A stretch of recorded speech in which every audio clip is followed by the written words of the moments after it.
President Trump is hosting an Independence Day celebration at South Dakota's Mount Rushmore, despite warnings that the event could lead to more infections. At the mention of Mount Rushmore, the faces of George Washington, Thomas Jefferson, Theodore Roosevelt, and Abraham Lincoln, carved more than 5,000 feet above sea level, come to mind. But thanks to a recent revelation from Elon Musk, there might be more to this monument than we ever imagined. How could a project from the 1920s stir up such controversy today? Could there be advanced engineering secrets behind its construction? Join us as we expose the long-kept engineering secrets of Mount Rushmore that will blow your mind. The mystery of Mount Rushmore construction. Elon Musk made a shocking announcement. Something dark is happening at Mount Rushmore. You are not alone if you're wondering why this is such disturbing news. But before revealing the details, we must first give you a little about Mount Rushmore. Rushmore is one of the most iconic locations in the United States. Home to the statue of 4 U.S. presidents, George Washington, Thomas Jefferson, Theodore Roosevelt, and Abraham Lincoln. The faces of each of these presidents are carved into the Black Hills of South Dakota as a celebration of their leadership and daring feat of engineering. The big question in everyone's heart is what the richest man discovered about one of America's most important landmarks. According to some sources, Musk referred to a network of secret caves and treasures hidden under the mountain. But what if we tell you Musk's revelation is actually about the outstanding engineering and expertise put into the construction of the Rushmore? What you are about to hear will change everything you think you know about one of America's most iconic locations. Mount Rushmore appears to be a simple sculpture, but the closer you look at it, the more questions will pop into your mind.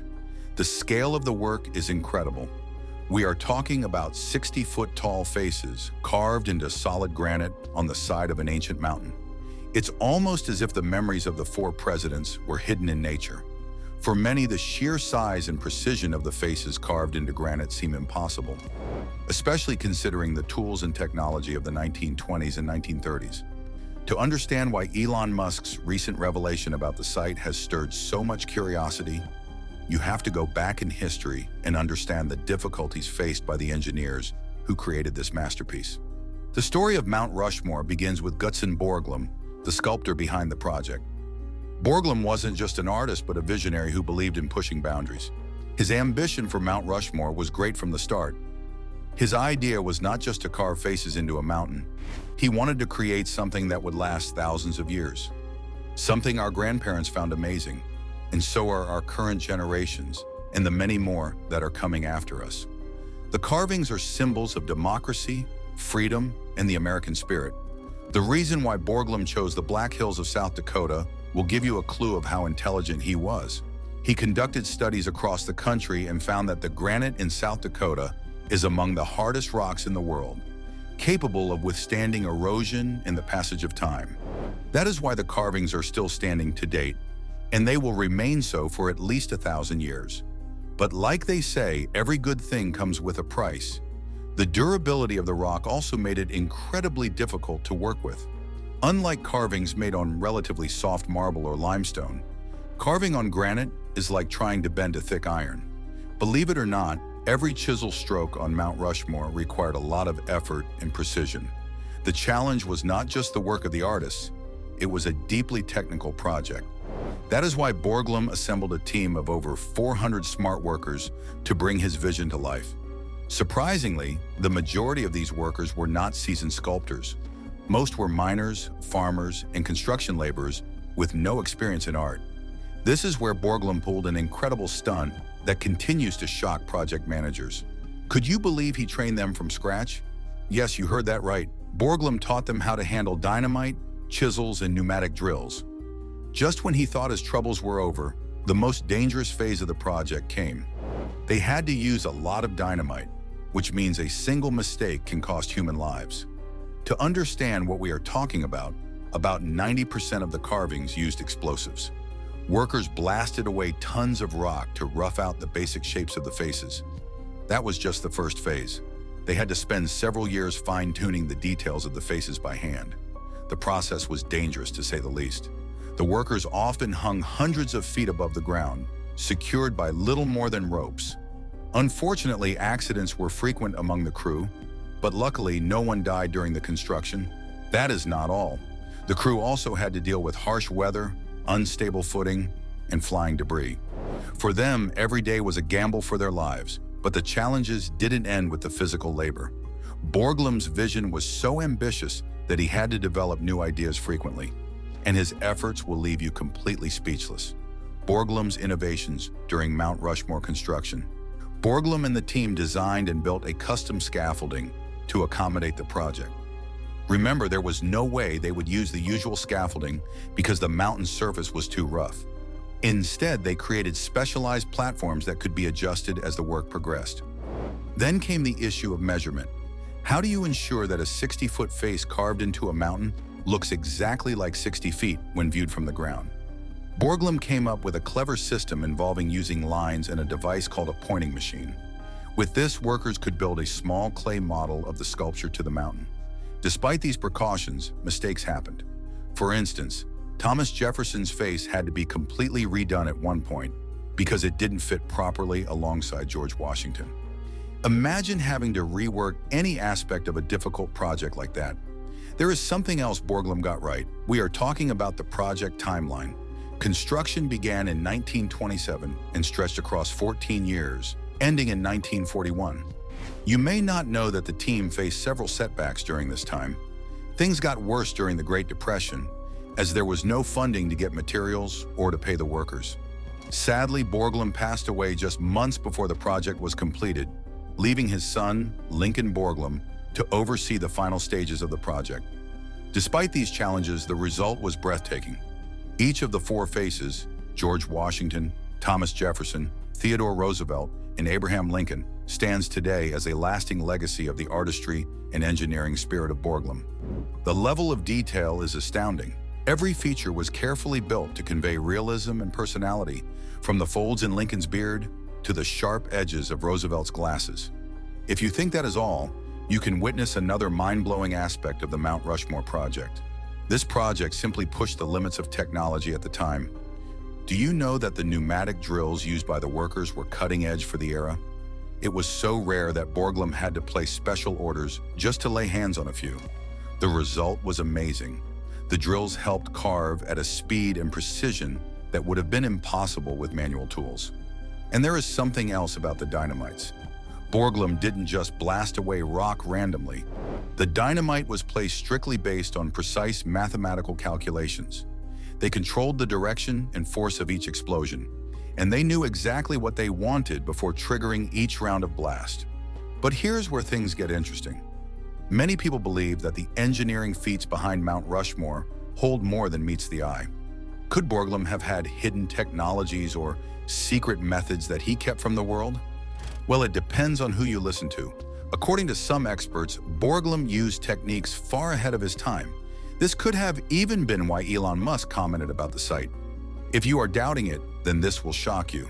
Do you know that Borglum boasted that what he created would be permanent? He often spoke about creating something that would last as long as the pyramids of Egypt. He took measures that no one else could think of to achieve this. He studied the natural erosion patterns of the mountain to ensure that the faces would remain intact for centuries. He also experimented with different tools and methods to carve the granite as cleanly as possible, minimizing the risk of cracks or structural weaknesses.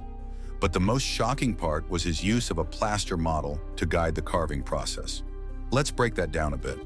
Before he started carving, Borglum built a small version of the faces with plaster, complete with all markings.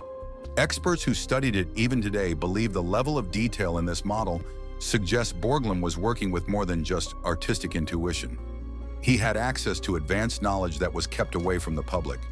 Even today, engineers and historians still wonder how Mount Rushmore was built.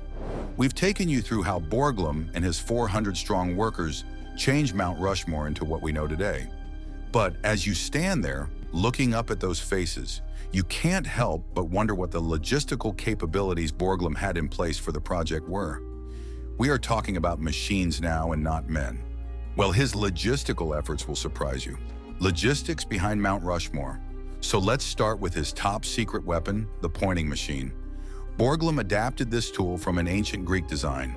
The surprising part was how simple yet effective it was. Here's how it worked. We mentioned earlier that Borglum started with clay models, little versions of the heads, right? These models were detailed down to the wrinkles, so the guy wasn't messing around.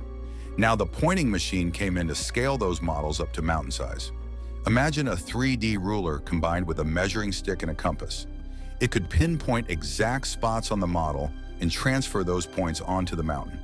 So if Washington's nose was supposed to be 30 feet long, this machine made sure it was exactly that, no more, no less. But here's the catch. Carving the mountain was a different problem, even with the right measurements. Granite is a tough nut to crack. So Borglum brought in jackhammers, and not just any jackhammers. These were powered by compressed air. At the bottom of the mountain were massive air compressors, huffing and puffing to send pressurized air up long hoses to the workers standing on scaffolding. Picture this. A team of guys hanging from cables, holding these heavy jackhammers, blasting away at the rock. It was loud, dangerous, and exhausting, but they had a system. They drilled a grid of holes in the granite, almost like making perforations. Then they chip away at the rock between the holes. It was not a random playground. Drilling chipping was precise, calculated work. But let's not stop there, because the genius didn't end with the jackhammers. Borglum had a trick up his sleeve for every challenge. Take the eyes, for example. Have you noticed how they almost look alive? Like they're watching you? That's no accident. Borglum figured out a way to make the eyes sparkle, and he did it with nothing but granite and sunlight. Here's the trick. He carved deep into the eye sockets to create shadows, giving them depth. Then right in the center of each eye, he left a little square of uncut granite. When the sunlight hits those squares, it reflects, making the eyes appear shining. No paint, no fancy materials, just a brilliant use of light and shadow. And let's talk about safety for a second. Hanging off a cliff with a jackhammer is not exactly safe. But Borglum took it seriously.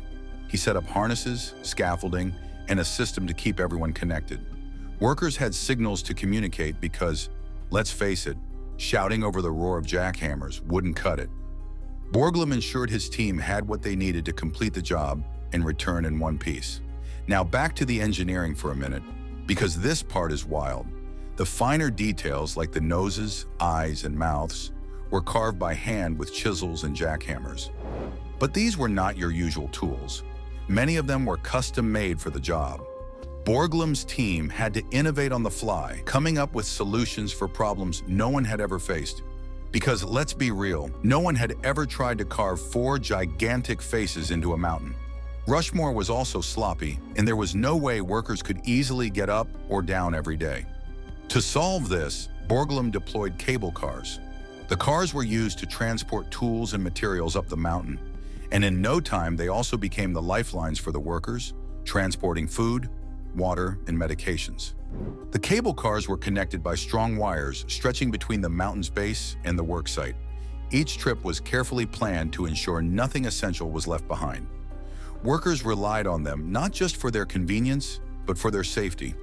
Imagine taking heavy tools up steep, rocky paths every single day. The cable cars saved time and energy and probably saved several lives that could have been lost during the trips. When you think about it, they were like the mountain's invisible hands, helping the team reach their goal.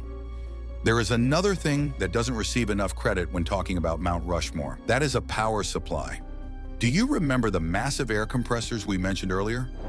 These compressors ran on electricity supplied by a nearby gold mine. Isn't it great? Something valuable under the earth fuels the creation of something priceless above it. The gold mine's electricity was channeled directly to the compressors, like the project's heartbeat. These machines generated the compressed air needed to drive the tools and keep the operation moving. Without this setup, the project would have failed before getting off the ground. Interestingly, while modern technology can explain many of the tools and processes, there are certain aspects of the project we still don't understand.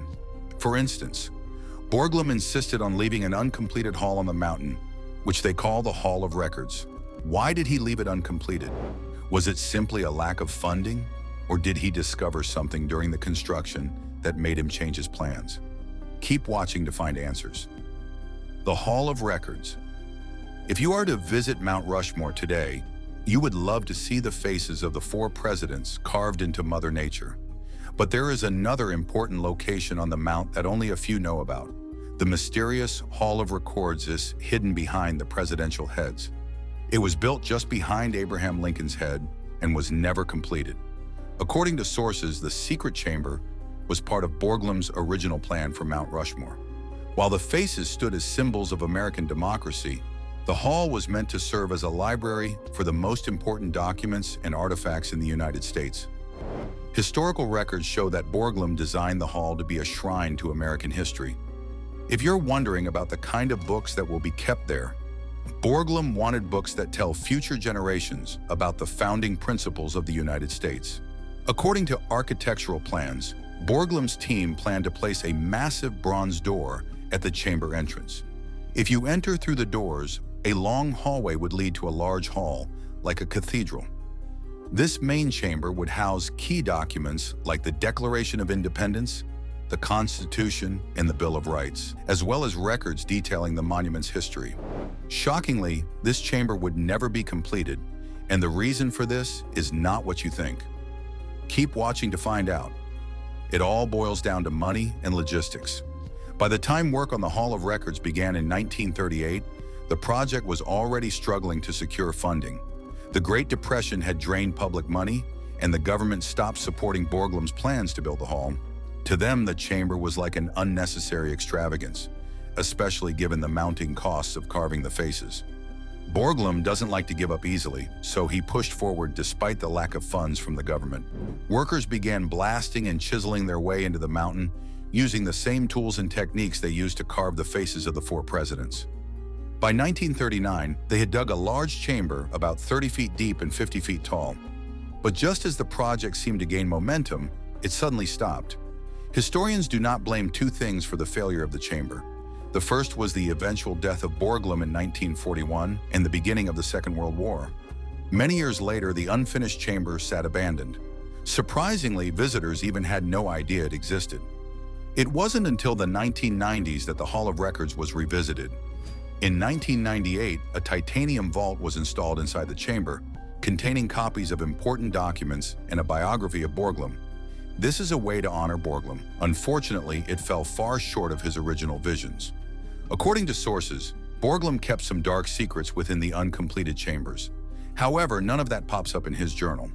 According to Borglum's journal, he wanted the hall to serve as a link between this generation and people thousands of years later. Could there be more to the chamber than meets the eye? Well, geologists seem to agree with Borglum's argument. The hall is located directly behind the faces of the presidents. The granite in this part of the mountain is very dense. This means whatever was stored inside would remain protected for centuries. But why go to such lengths to create a chamber that most people would never see? Some researchers have suggested that the Hall of Records was Borglum's monument to himself, a kind of way of ensuring his work would be remembered. Before we continue, spare a second to tell us what you think about the hall. Before we forget, Borglum paid the same attention to creating the chamber. Workers carefully measured and blasted their way into the granite. Even in its incomplete state today, the Hall of Records is remarkable. Today, the hall remains off-limits to the public, accessible only to park officials and researchers. This restriction has done little to help solve the mystery around it. The idea of a hidden chamber within one of America's most iconic landmarks is irresistible. We have found a very interesting part of the video. How long would the statues last? Can they stay long enough for future generations to see as Borglum planned initially? The truth is that while the faces are vulnerable to nature's elements, we are talking about the sun, moon, and wind. Geologists believe that erosion could soften the faces over time. Here's the catch.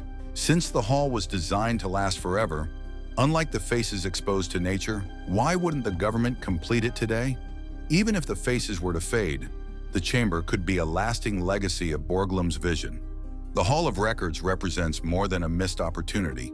It shows the spirit of ambition and innovation behind Mount Rushmore and challenges us to consider what we leave behind for future generations. There are rumors that some people would love to have their heads carved into the mount today. The U.S. government has already shut down proposals to add the sculptures of J.F. Kennedy after his assassination in 1963 and Ronald Reagan in 1985. Another proposal was made to add the head of Rogan in 1999. Unfortunately, it was shut down. When asked about his potential addition in 2008, President Obama joked that his ears were too large. Donald Trump has occasionally expressed interest in his addition to the mountain. Former House Speaker Nancy Pelosi said in an August 2024 interview that President Joe Biden is a Mount Rushmore kind of president and stated his likeness should be added to the monument. Thank you for staying with us. What do you think could be happening at the secret chamber of Mount Rushmore? Share your opinions with us in the comments section. If you enjoyed the video, like, share, and subscribe to our channel. Also, click the following video on your screen and you will enjoy it.